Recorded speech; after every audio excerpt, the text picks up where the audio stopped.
Good morning. Today, we are apparently having a software update ready to go. We don't care. We will do that later. So, we're going to start Chapter 9 today, which is on alkynes. So, really, she was so quiet this morning for the other class, but I guess as soon as ours starts, she's going to start borking. So, let's see. Maybe she'll say, Jersey, come here. Come here, Miss Jersey. I've got some treats here, no? Okay, she's not even going to bother getting up. I tried. We're going to start talking about alkynes today. Alkynes are triple bonds. Are you ready to come say hi to everyone? I thought so. Okay. Alright, so here we go. I realize we haven't shown them in a while, so here's Miss Jersey for you. So she is the naughty one who's barking at us all the time. And now she's just looking for food. Ugh. Okay. And then Rooney, you want to come up? And then we have Rooney, of course. He is one of the one-eyed ones. So he's upset. He doesn't like to be picked up like this. But there we go. Okay, so there's our doggos for the day. I don't know where Bailey is. She's running off somewhere. So let's talk about alkynes. So first things first, we want to probably talk about naming them. They have priority over... I could make that, pretend that's an R. Yeah, priority over alkenes and alkanes. So they are now our newest high priority group. And we're going to see that they will just have a Y in front of their name. So if we have something like this, we're going to want to number closest to our high priority group.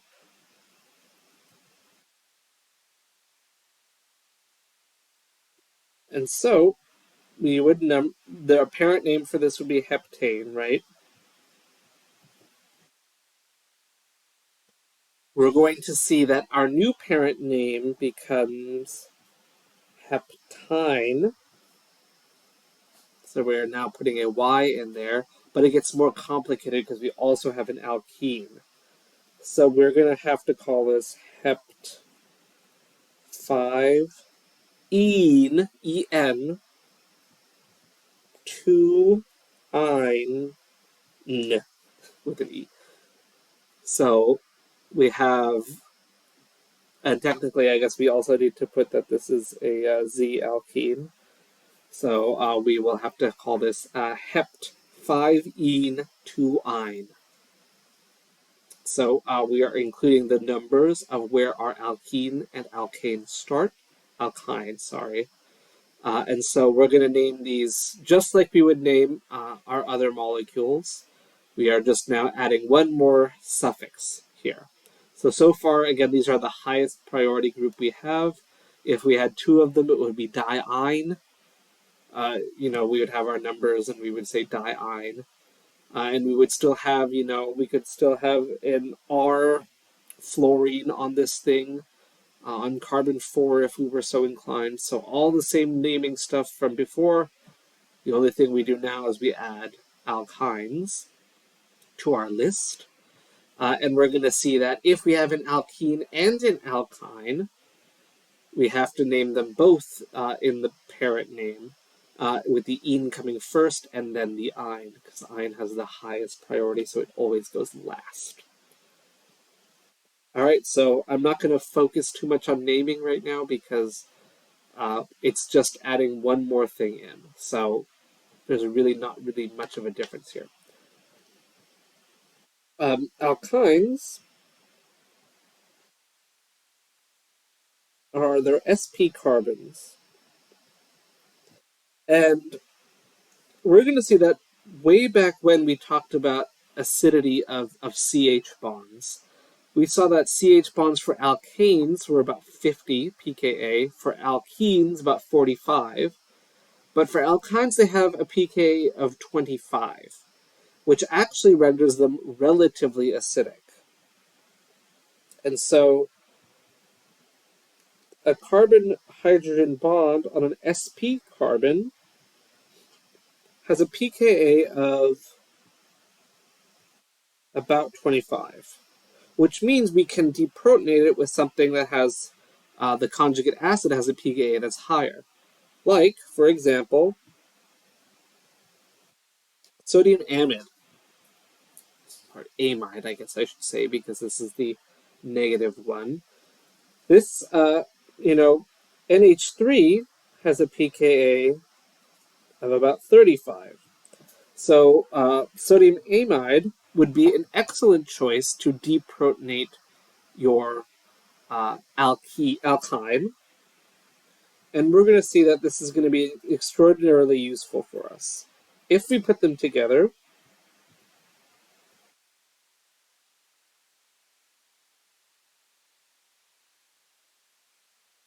equilibrium pushes this reaction forward because the NH3 is a much weaker acid.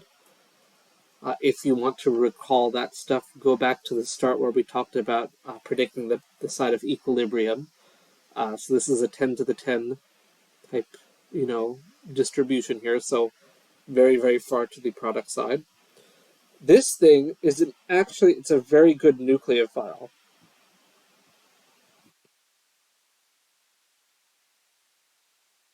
But it's also a good base. So you can use it as a nucleophile, but you just have to be aware that you can't use it as a nucleophile in the presence of something that's relatively acidic. So you can use it as a great nucleophile when there's no OH around, basically, or other weak acids. So you can't have an alcohol in a group because alcohols of pKa's of 15, this thing is just going to deprotonate that right away. Bailey, what are you doing there? Oh, so she's come in the room. That's good. Maybe we'll show you later. Okay, so you cannot use this as nucleophile when something else is around, but you can if you don't have anything else around. And so we're going to see that this is one way if we want to attach, to make carbon-carbon bonds. We can use this as a nucleophile, which means we can do SN2 type reactions with it. So let's say we have a primary alkyl halide,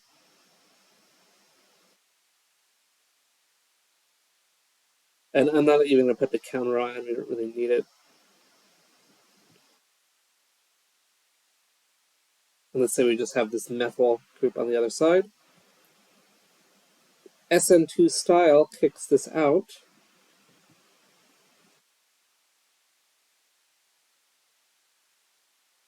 And I drew these way too far apart. Let's see what I can do.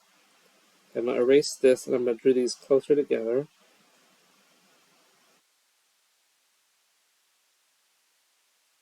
Okay, let's fix this. There we go. All right, so SN2 style, it will kick out our leaving group. And now we have our new molecule here. So they're very nice nucleophiles. Notice we have 3 carbons here. I'll draw these 1, 2, 3. I'm just drawing these arbitrarily. And on our original substrate, we had 3 carbons. So this means that I have, in fact, not drawn enough. Whoops. Sorry about that. This is why it's so important, by the way, to keep track of your carbons when doing these things, because it's very easy to make simple mistakes like that. So you'll end up forming a new carbon-carbon bond. These are tough to make. CC bonds are tough, but this is one way you can do it. We saw this is similar to using nitrile, cyanide, as a nucleophile. That works much the same way. So now we have combined two carbon fragments. And this is extraordinarily useful for synthesis because many of the things we see important, we could add oxygens, we could add sulfurs, we could add nitrogens, we could add bromines, chlorines, whatever. All of these various things. But adding carbons is tougher. And so this is one way to do it. Taking advantage of the acidity of alkynes to use them as nucleophiles. And so you can do that, and now we have a molecule that has 6 carbons. We started with 2 molecules that had 3, now we have 1 molecule with 6. So we've coupled these pieces together. And so this is a very, very useful tool to have in your toolkit for synthesis. So that's one thing that alkynes can do. Let's see how we make them. We're going to see that alkynes are made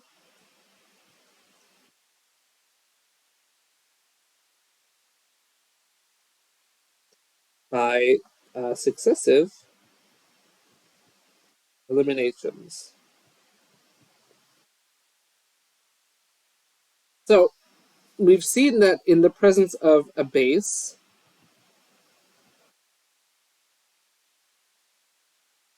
say we have triethylamine maybe,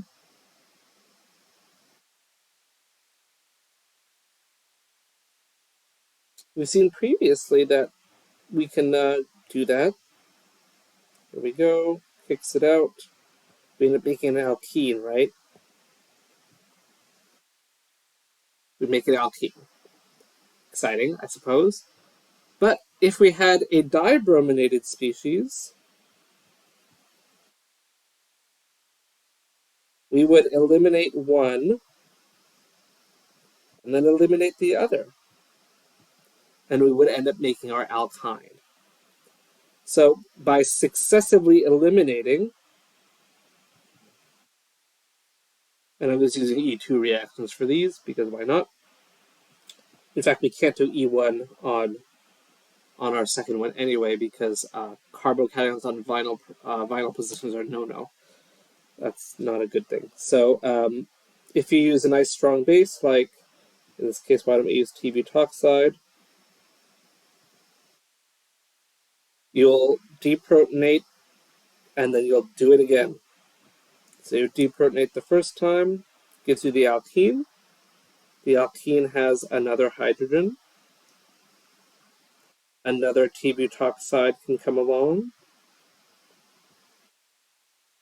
grabs that, kicks out your bromine. Oops, forgot to kick out a bromine in the first time. And you'll end up with now your alkyne. And notice we have 3 carbons in this the entire way through. So it's also very important, by the way, do not forget your geometry of sp carbons. They have 180-degree bond angles, so we do not ever write this. That's a no-no. We will always include our bond angles. So even though the alkene, we draw it with the 120-degree angle, which is very similar to how we will draw an sp3 carbon. Sp carbons, because they're 180 degrees, should be drawn linearly. So we must always be linear around our alkyne. All right, so we're good. So basically, we can make these sorts of fun alkynes. Oh, oh, that's bad. Let's fix that. Okay, that red dot's going to be there. Oh well. So that's the main way of how we make alkynes, is you just eliminate twice. And so it's typically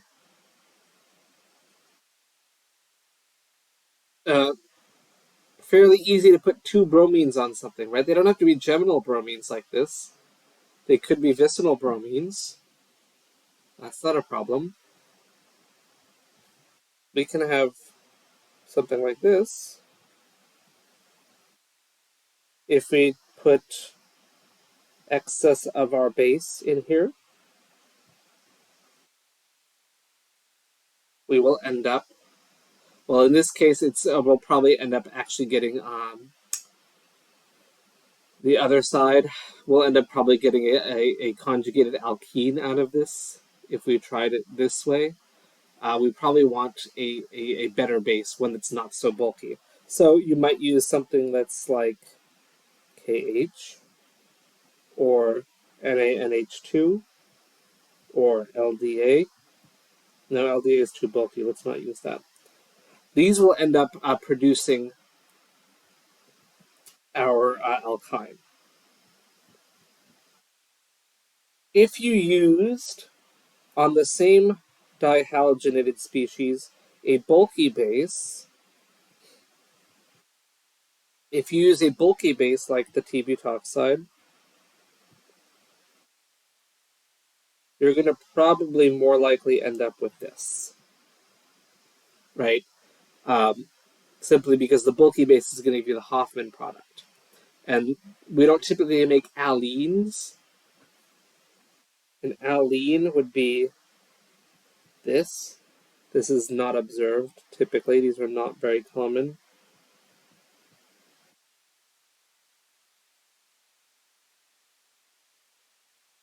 We do not see this as a product of this, though theoretically, yes, we could make it by successive eliminations. But if you use a bulky base, you're going to get the Hoffman product, right? So you're going to more likely get this conjugated diene. If you use a small base, a small strong base, you're going to go ahead and get your alkyne. So these things, you'll need at least two equivalents, by the way. So I put excess.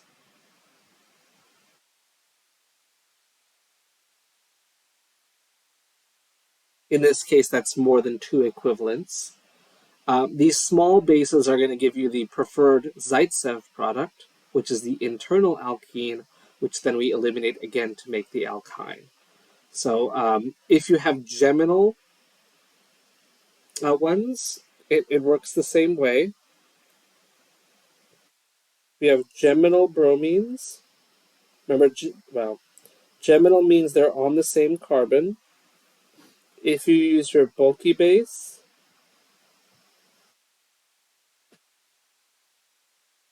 you'll probably get your alkyne on the end.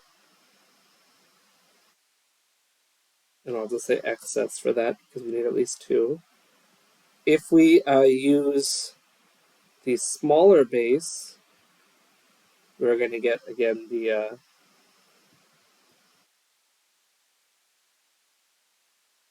alkyne in the middle. So it's simply a matter of regiochemistry. Like it was before, bulky things tend to give you the less substituted side, eliminated.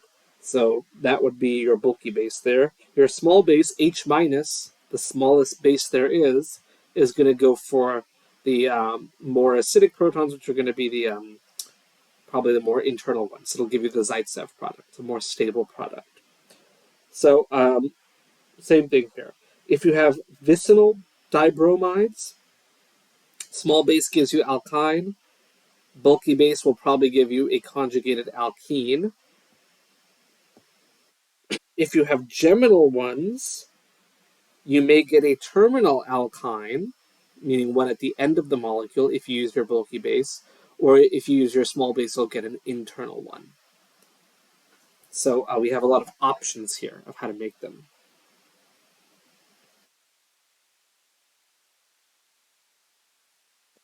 Fortunately, by the way, we do know how to make dibrominated species. If we wanted to make this thing,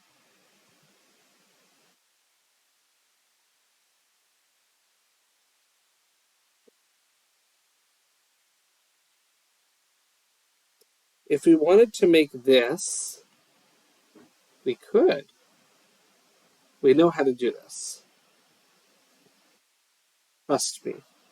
Synthesis-wise, we know how to do it.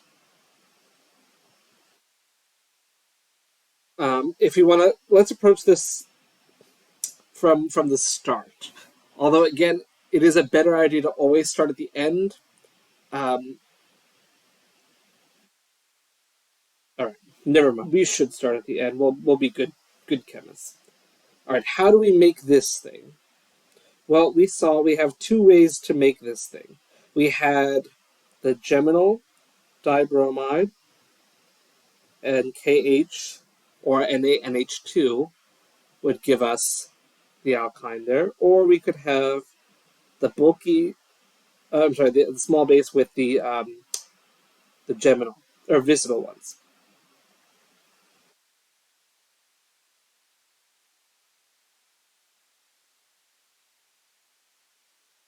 or NaNH2, either one. For either of these, you can use either of these bases.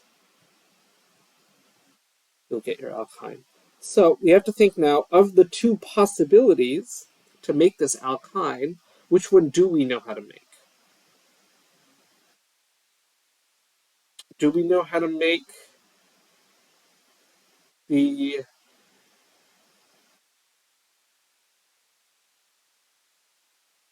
geminal one or the vicinal one? Well, hopefully we remember that the vicinal one is one we do know how to make. We know how to say, well, if I take the alkene and just put it with Br2, I'll end up with anti-bromination. We'll have two bromines on there, and they'll be anti to each other. And so if we want to think, okay, how do we make an alkene? Well, we make an alkene by eliminating a single bromine. And what might we do for that?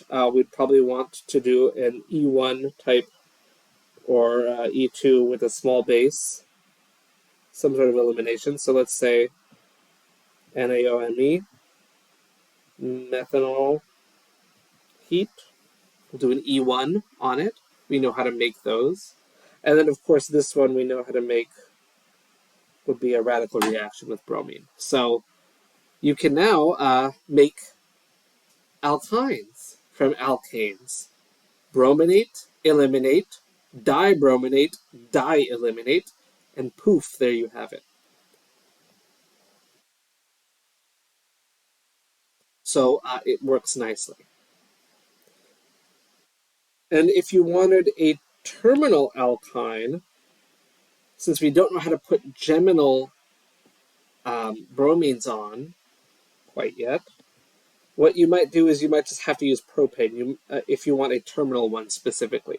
If you use propane and do Br2 and light, and then eliminate,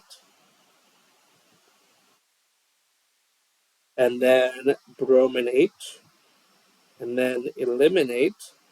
In this case, it doesn't matter what your elimination is going to be. You can use any sort of base.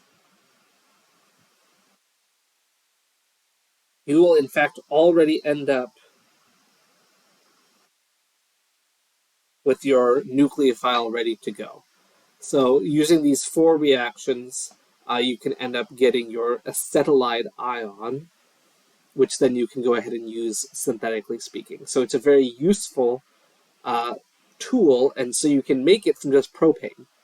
Propane with bromine makes you the bromopropane. Then you can go ahead and eliminate, gives you the propene. Bromination gives you the dibromopropane, and then we can di-eliminate. We'll need excess of this, by the way, and will give us the acetylide ion, which then we can use as a nucleophile later on. So, or if we wanted to just get plain old terminal alkyne, we could have a last step with water or an alcohol. That would give us, instead, that would give us the alkyne with the hydrogen on it, if we employed that as a final step. So a water wash or an alcohol wash would end up giving us the the alkyne rather than the alkynide ion. So, fun stuff. Making alkynes really the same as making alkenes. You just need more things to happen here. Alrighty, shall we talk about reactions of alkynes? I think we should.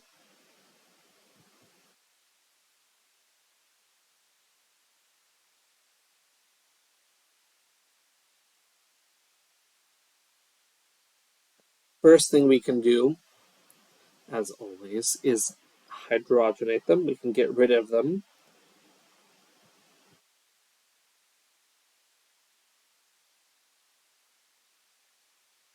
And we're going to see that if you take an alkyne and give it hydrogen gas over platinum or palladium, you will end up getting rid of it. No more alkyne. All our hard work gone. But might be useful to do this. And so we're going to see that here we can actually mess with this by giving it a catalyst that instead of using platinum uses barium sulfate and all sorts of fun things here. We're going to call it Lindlar's catalyst, which actually will give us an alkene instead. We're going to see that if we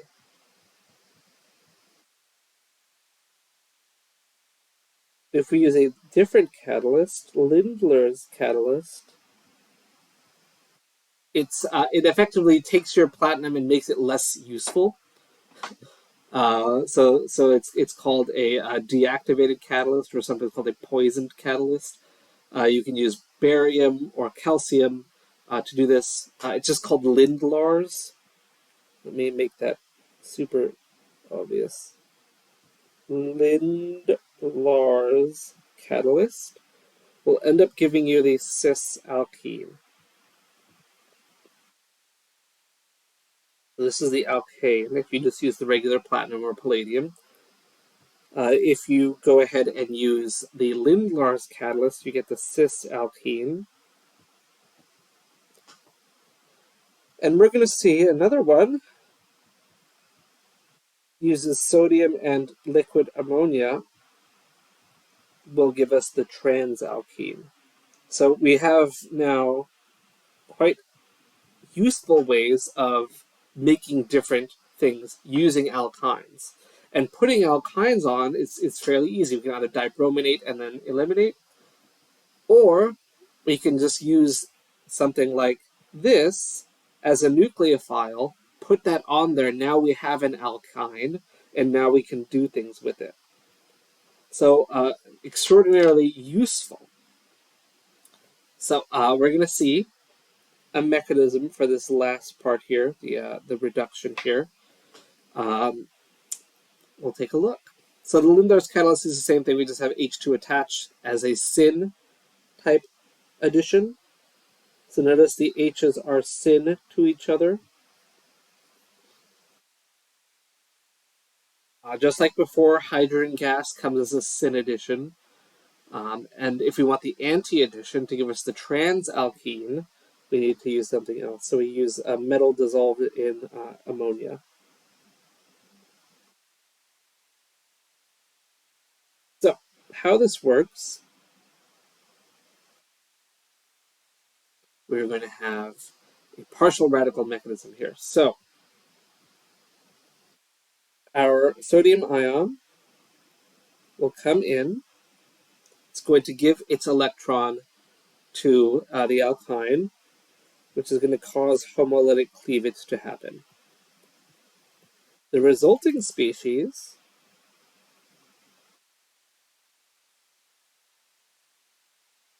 will have a radical on one and an anion on the other.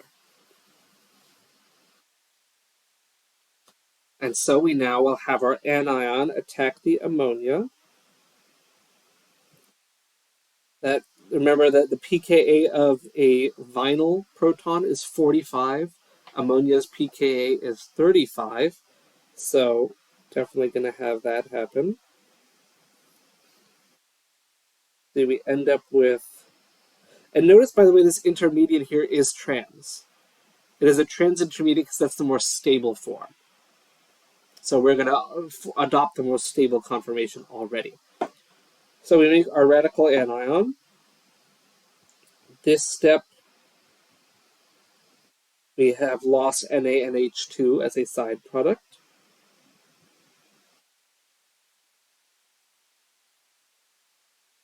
We have our radical left over. So by the way, this makes the NaNH2 that you can use in your other reactions. So good stuff. Sodium gives now a second electron. Should be a fishhook arrow. Notice again, in this case, we have both double-headed and single-headed arrows. So always keep track of what's happening here. So now we have an anion on the other position. And so that's going to find another ammonia molecule. And we're going to make now our second NaNH2. And it will give us our transalkene.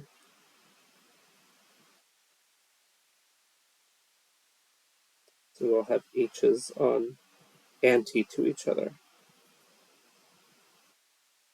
And we'll make two equivalents of sodium amide. So, hooray. Useful mechanism. Again, it adopts the trans conformation right away because that's the more stable of the two. If it were to adopt cis, we're going to have a radical and an anion, a lone pair on the same side. That's terribly unstable. So we're going to end up forming them on opposite sides of each other. So as a result, we will end up with a transalkene. Because the radical anion is just not going to be able to come next to each other. So, good stuff. We can have all sorts of fun happening with this. Alrighty. Questions so far on this? Although I'm sure some of you are instead doing your spectroscopy and all that fun stuff. Don't forget about your alkynes. They will be here for you later. All right, so we can make, so far we can get rid of it. We can make a cisalkene or we can make a transalkene. That's what we can do with our alkynes so far. If we want, though, we can go ahead and do some similar reactions to our alkenes. We're going to see that many similar things can happen.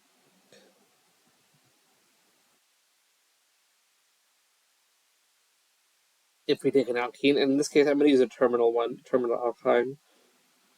Just, I'll even do a plain old, there we go. If we treat this with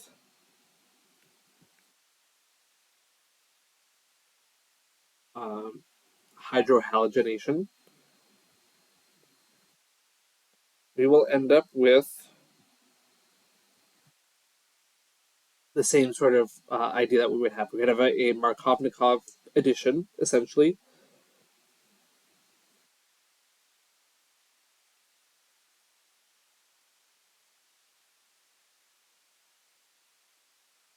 So again, the side that has the hydrogen will take the hydrogen. We're going to end up brominating the Markovnikov position. So obviously there's only one carbon here, so that's why I didn't want to use a regular old alkyne. I had to use a terminal one. We're going to see that if we use excess of this, at least two equivalents,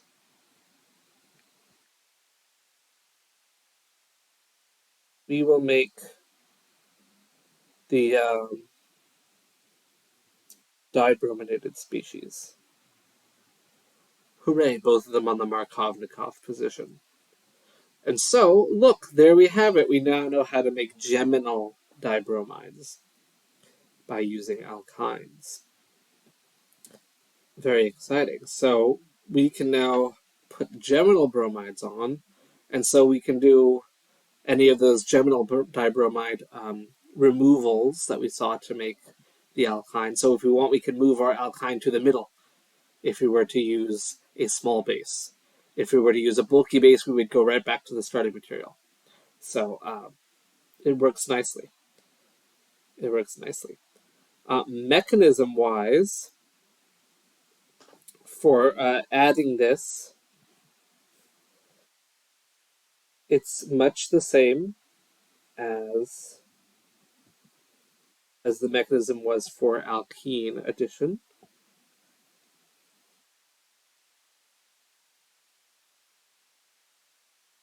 And we're gonna go ahead and use excess here. So we're gonna make a carbocation here. This carbocation is terribly unstable, so it's gonna react right away.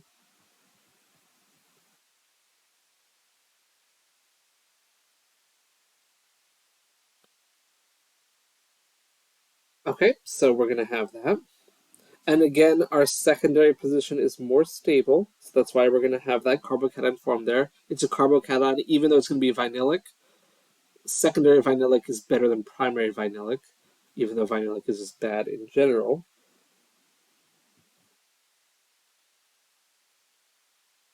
We're going to end up with the following alkene, then, which will now undergo a second one. So, unfortunately, though, this is not really a good idea, is it? This mechanism isn't very good because we end up making some pretty bad things happening here, right? We end up making a vinylic carbocation, terribly unstable. Unfortunately, this thing doesn't actually exist long enough for this to happen. So this mechanism is not going to work. You might think it's similar. The vinylic is too unstable. So we might be tempted to say it's similar, but we're going to see that it's actually not going to be so similar. So we're going to see we actually have three things happening in our mechanism at once.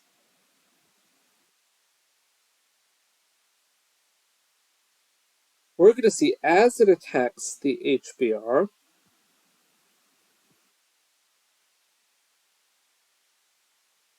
instead of it making that vinyl carbocation, what's actually going to happen is the bromine is going to attack it already at the same time.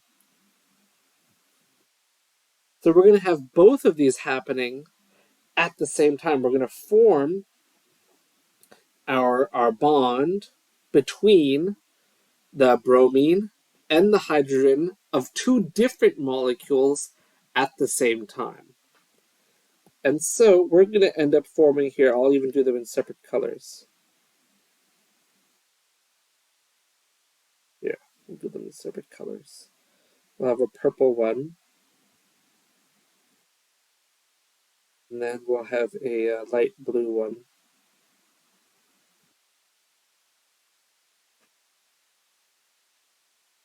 This then gives us the alkene already with our substituents. So we had the H here already, that H stays. We have the light bromine on here, and then we have our purple hydrogen. All right, and so we lose in this process an H plus and a Br minus, which can then just form HBr again, if they were so inclined.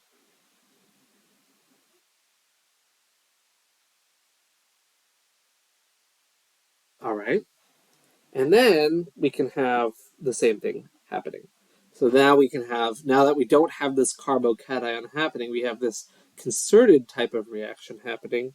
We're going to see that now we can go ahead and do our HBr, And that's going to just go through the normal carbocation mechanism now that we've done this. So we have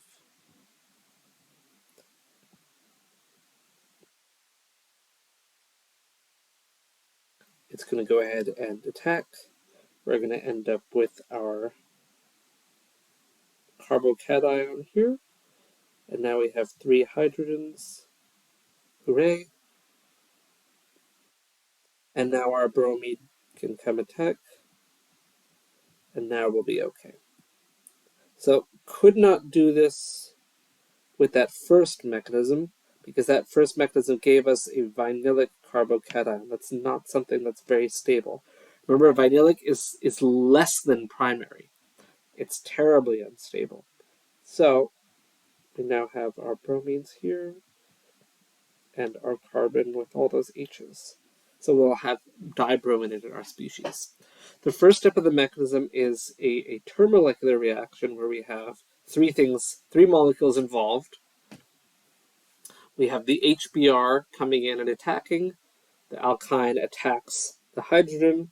We end up producing a bromide and a hydrogen ion, and simultaneously brominate and hydrogenate our alkyne. Then we can have the bromide come in or HBr then get attacked normally alkene style. We make our carbocation, and here comes our bromide. All right, so we can have this sort of good stuff happening here.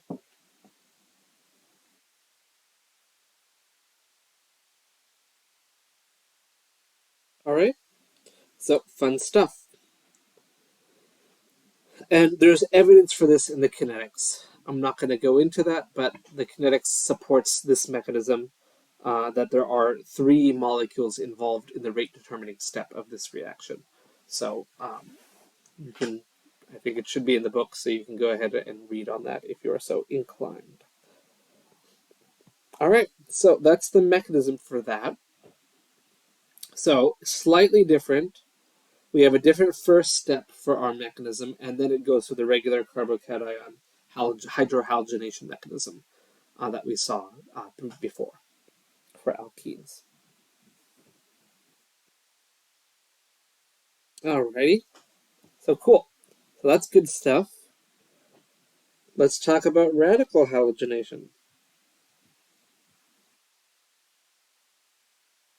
We can do the same thing as before. Remember, this is anti-Markovnikov.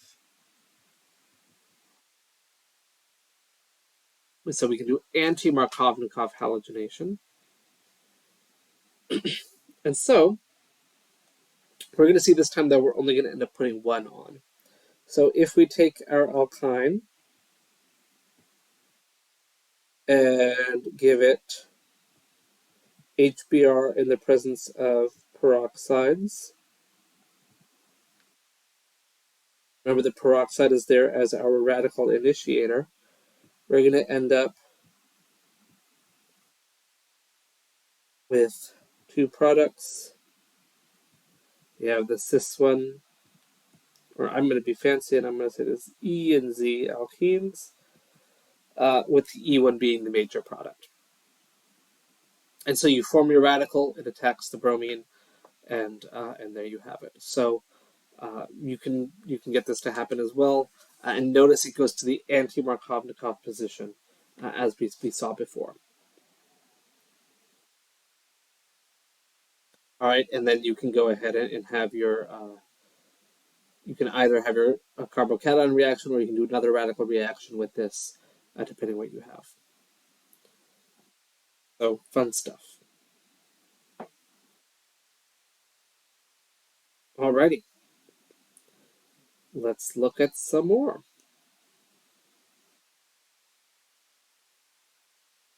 Let's talk about hydration.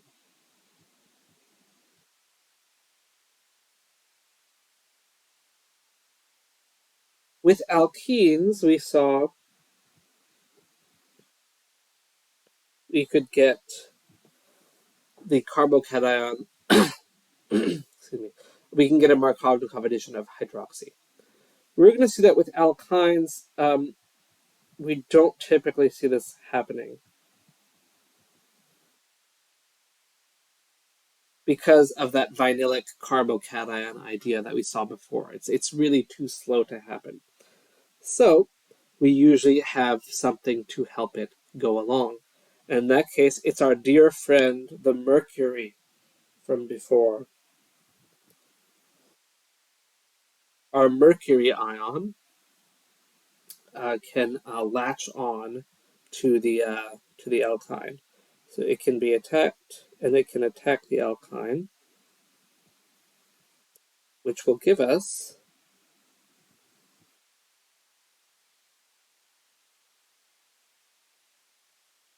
we get this mercurinium ion.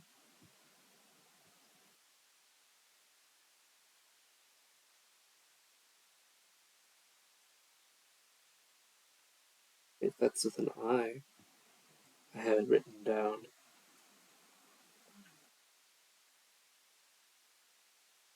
Yes, yes, it is.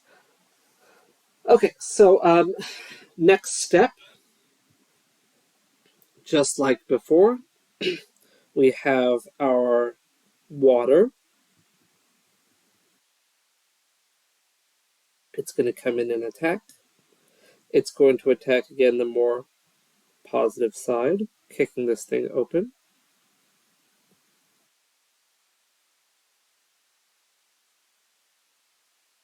which will give us,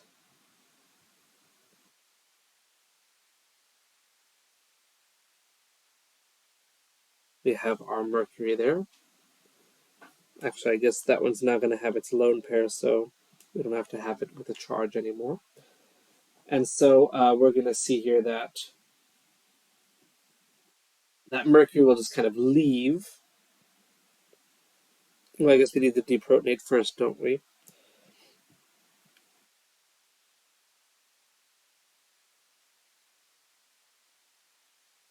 Here's another water molecule coming along. Going to deprotonate for us.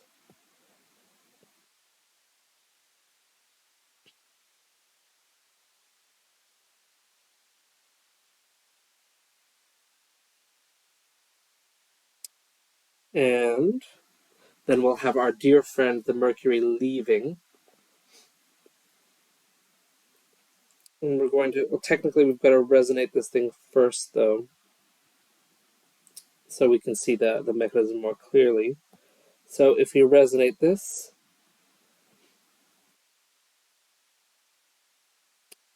second, pop that open. No, this is right. Oh, I'm sorry. We were supposed to deprotonate, or we're supposed to go ahead and attack now another acid. Sorry, because we need to have that mercury replaced by hydrogen, right? So we're going to need to do that. So if this goes ahead and attacks,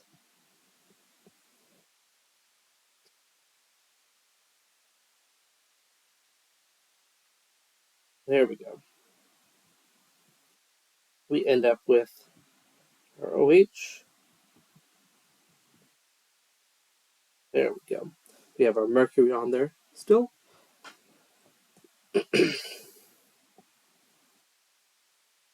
Technically, we've got some resonance now. That's what I'm going for.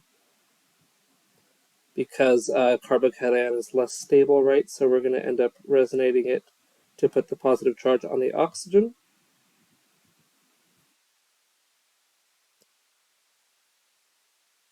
So resonance error for that would just be this, right? So next step, our mercury is going to leave, and we are going to move our oxygen or electrons up to the oxygen. We lose our mercury, and then now we have something special called an enol.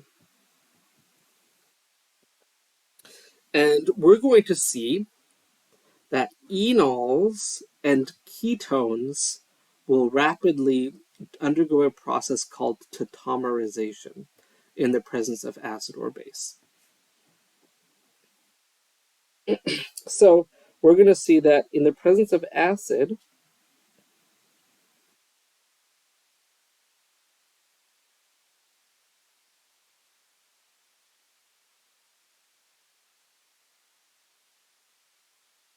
In the presence of acid, we can go ahead and attack.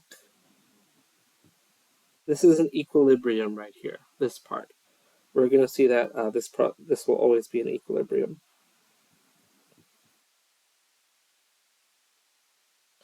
We have now a carbocation, which resonance is going to stabilize,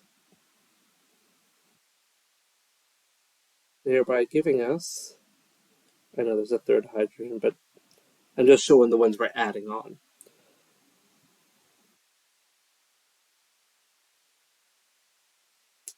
We've got now our 2 hydrogens here, and now our water can come along and deprotonate our species, which will give us the ketone. So, ketone.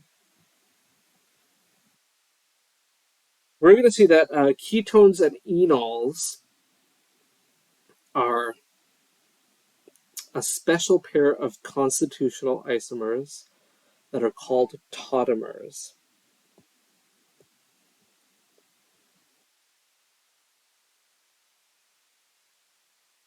These things are tautomers of each other.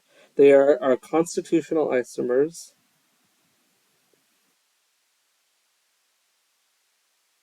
that are will kind of just interconvert.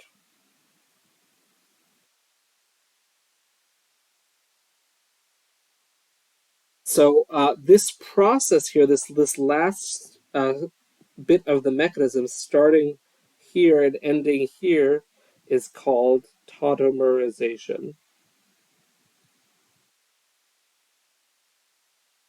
And we're going to see that these two can just interconvert between each other, and it's an equilibrium. So a ketone and an enol are always in equilibrium with each other in the presence of acid or base. We're going to see base can make this happen as well. So this step here is called tautomerization.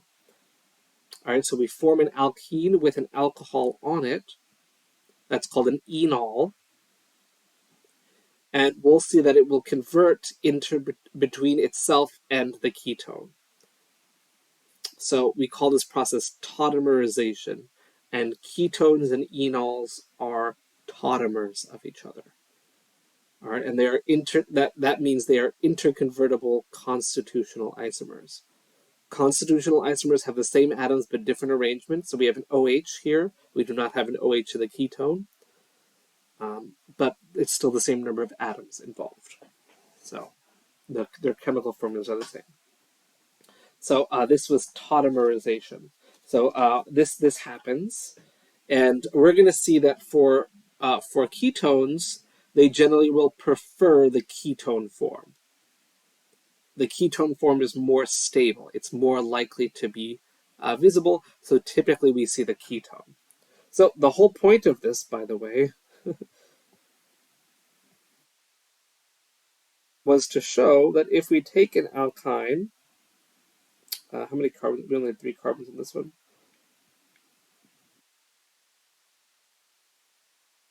We treat it with mercury 2 plus. We'll say that's in the form of mercury 2 sulfate. And acid, we will end up making our ketone. So this is a Markovnikov style hydration. So notice we put the alcohol on the more substituted carbon, but then we tautomerize to the ketone form. And so our product will have the ketone, and it's going to have it on the more substituted carbon.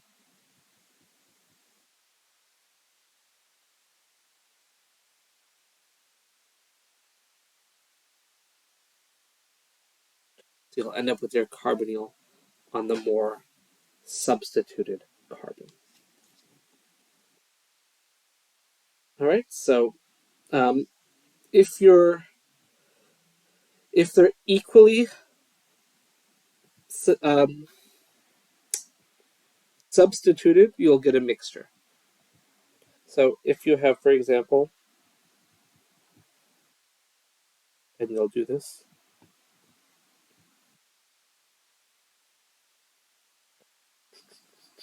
you'll end up with your ketone here, or you'll end up with your ketone on the other one. So you'll end up with both.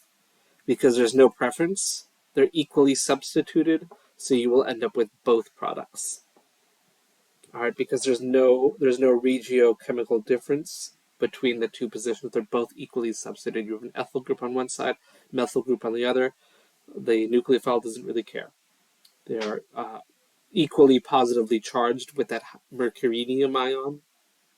And so when you form the enol, you're going to form it on either one. And so you're going to end up with a mixture of the products. All right?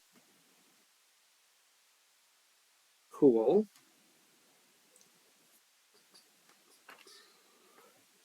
We're going to see that if we do the anti-Markovnikov version, we will end up with an aldehyde instead if we have a terminal one, because we need an anti-Markovnikov position. In the second case down there with the ethyl and the methyl group on our alkyne, there's no anti-Markovnikov or Markovnikov position. So we're going to see that we're going to get the same, either side can be attacked. But let's say we have our propyne. If we do hydroboration oxidation,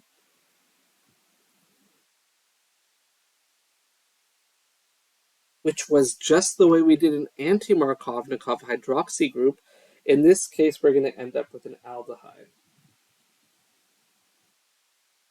So we make the anti-Markovnikov enol, which then tautomerizes to the aldehyde. And with these ones, we don't use borane and THF. What we use instead are some bulkier agents.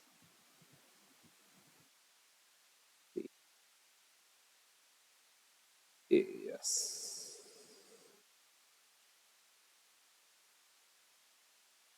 Diisoamyl borane. That is one reagent we use for this. Or we use 9-bora bicyclo 331 nonene. We love bicyclic compounds, right? So it's wait, 1, 2, 3, 4. No, I don't have enough carbons. Go 1, 2, 3, 4, 5, 6, 7. No, I'm missing one carbon here. Hold up. Charges to the boron. And we have 1, 2, 3, 4. There we go. 1, 2, 3, 4, 5, 6, 7, 8.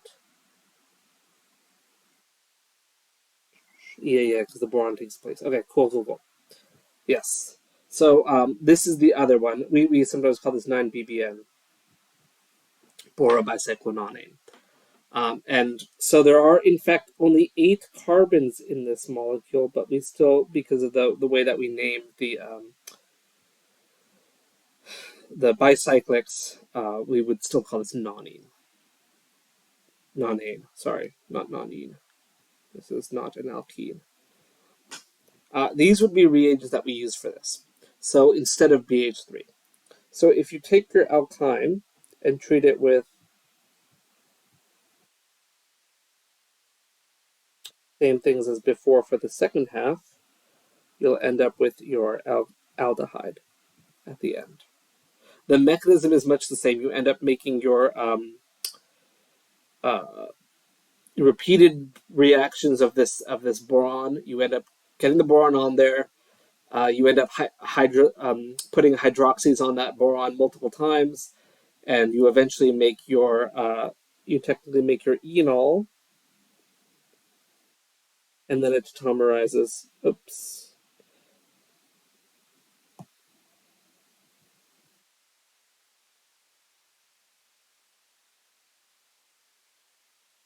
And I'm going to just use equilibrium arrows. This is tautomerization, and you end up with your aldehyde. So, exciting stuff. If you have a terminal alkyne and you do hydroboration oxidation, you're going to end up with an aldehyde instead. So if you use either a terminal or internal alkyne with the oxymercuration, we're going to have ketones in either case. With the hydroboration oxidation, with either of these boron agents, the diisoamylborane or the 9-BBN, you'll end up with the aldehyde instead.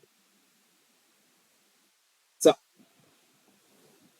quick recap so far with alkynes. We have done hydrogenation, either complete, making the cisalkene using the Lindlar's catalyst, or making the trans one using the sodium and ammonia. We have done hydration using oxymercuration, demercuration, and we're going to end up with our ketone with either a terminal or internal alkyne. If we have a terminal alkyne and we do hydroboration oxidation, again, we've got to use one of these fancier boron reagents here for this. We will end up with the aldehyde instead. So, alkyne, we can turn it. Oh, we forgot halogenation. So we can turn an alkyne into a dibrominated species. We can turn an alkyne into an alkane, into an alkene, into a ketone, into an aldehyde. So we have quite a few things we've done. And although we have no idea yet how to use ketones and aldehydes, we'll see that later when we talk about alcohols in the next chapter. Um, we'll be able to use these nicely. Alrighty. Where's my stylus? Here. Again, so it's all the same reactions we studied last time for alkenes. Given a little bit of a twist, we can get them to do work on alkynes as well. Let's talk about halogenation.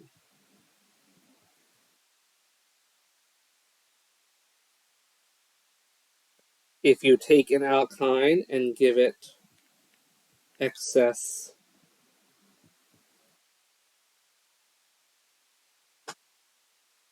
of a halogen, you will end up with bromines everywhere.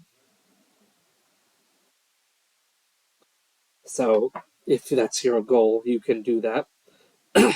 Very exciting. You cannot just put one equivalent. It's tougher. But you can try, but you'll end up with a mixture of products. You can try, if you try just one equivalent of Br2, you will probably get your major product to be the, no, probably be the trans one. Well, it's got to be anti-addition, right? So this would be probably our major product.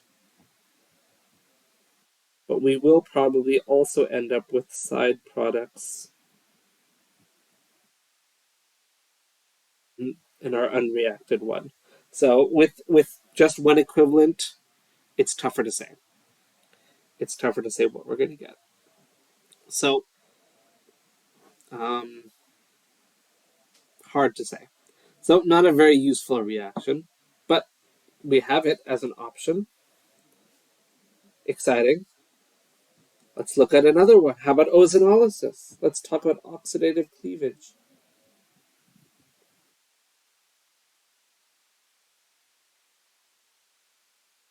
Alkynes are always so fun because it's like we've already done these reactions, but now we're just doing them again. And they're doing very similar things to what they've done with alkenes.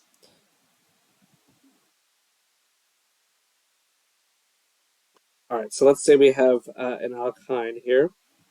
If we treat this with ozone and water, we end up producing carboxylic acids.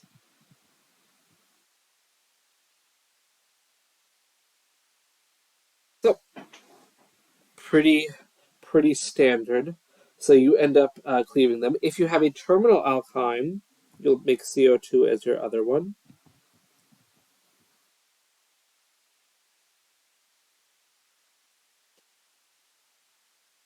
You'll make your carboxylic acid plus CO2. That would be the other one. Because technically you make carbonic acid, and we've seen what happens with carbonic acid, and it just goes away, right? So it bubbles out of solution, you have your fizziness. So we can make now carboxylic acids. And in this case, we cleave the alkyne. So by cleaving our alkyne, we can make the carboxylic acids out. So this is different. We end up with two products here, depending what we have. So we can end up getting that to happen. Let's see what else we can do. This is something we've... what else can we do with these? You can use KMNO4 on these as well.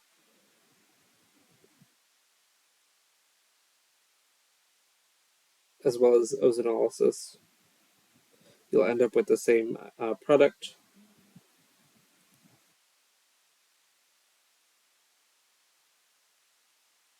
So this will work as well. So you'll end up with the same sort of cleavage products as before. KMNO4 would have given you the carboxylic acids, although we can technically get diones sometimes out of alkynes with KMNO4. I believe for that one it's going to be cold and acidic, although this is not commonly employed. We can take a look at it. So let's see a look of all of our alkyne reactions. Let's go ahead and just take a look at all of them at once. Let's take a look at all of the alkyne reactions. Is this the one I wanted to show you all? These are alkenes. I don't need this. Yes. So, here we go. Let's take a look at this this window here. We're going to see all of the fun things that we have for alkynes. Aha. So alkynes will do all sorts of fun things. So, can I get all of it in here? Kind of. Yeah. So, by treating it with hydroboration oxidation, we can get aldehydes. Oxymercuration, we would get the ketones. We can get alkanes out. We can use the Lindlar's catalyst to get cis alkenes. We can use the sodium and ammonia to get the trans alkene. We can treat it with a base to get the acetylide ion, which, as we've mentioned, is a great nucleophile. You can treat it with bromine or iodine or chlorine, and you get the tetra substituted one. If you want geminal bromination, you can use HBr or one of these other halogens. And then you can use the oxidative cleavage as well. So you can get carboxylic acids out. So we have quite a bit of fun stuff we can do with these. So we can react them, we can use them as nucleophiles and then react them. We have a lot of stuff we can do. So it's a relatively easy chapter. Look, we've already finished. They do much the same things as Oh my gosh, I just realized I didn't check if I'm showing everything. Oh, I am. Okay, good. Um, the uh, the alkene reactions are more of the pain. The alkynes are a little bit gentler. So we'll say that these are a little bit easier of reactions. We don't really have to worry about the mechanisms too much with these. For either the reason that they may not be well established, or it's just not relevant as it is with the alkenes. Either it's the same mechanism, or it's just not understood, or it's not one that we're obligated to cover for whatever reason. So that's alkynes. We did it all in one day. Not a problem. Add these to your list. Take your cheat sheet, have it with you. Do the same things that you're doing for alkenes. Take your sets of reagents and show what's going to happen with each one. Make a cheat sheet, practice, practice, practice. What we're going to do next time is we're going to start. I don't know. Do I want to do synthesis next or alcohols? Well, we have our exam on Monday. That's going to take that time.